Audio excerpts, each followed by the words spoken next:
Internetda ko'p informatsiya bor, lekin bu to'g'rimi, noto'g'rimi siz bilmaysiz.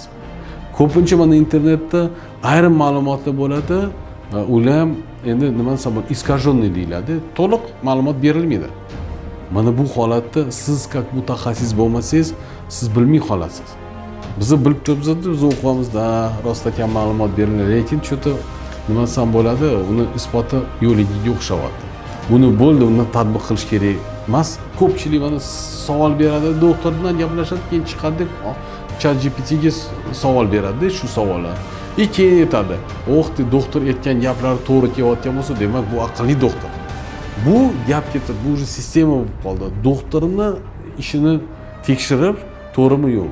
Lekin ChatGPT to'g'ri informatsiya bo'ladi. Ayni bu dalillar, ayni bu nimalar, omillar to'g'ri ko'rsatilganmi yo'qmi? Bu ChatGPT bu savolga javob bermaydi. O'shaning uchun biz bemorga aytamiz, bu muloqot, ochiq muloqot bo'lishi kerak.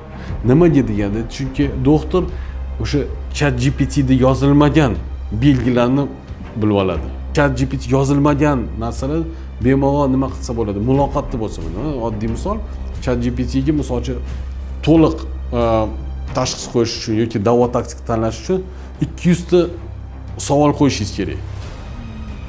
Xuddi doktordan bo'lganda 200. Bu oddiy holatda 200 ta savol bo'lmaydi.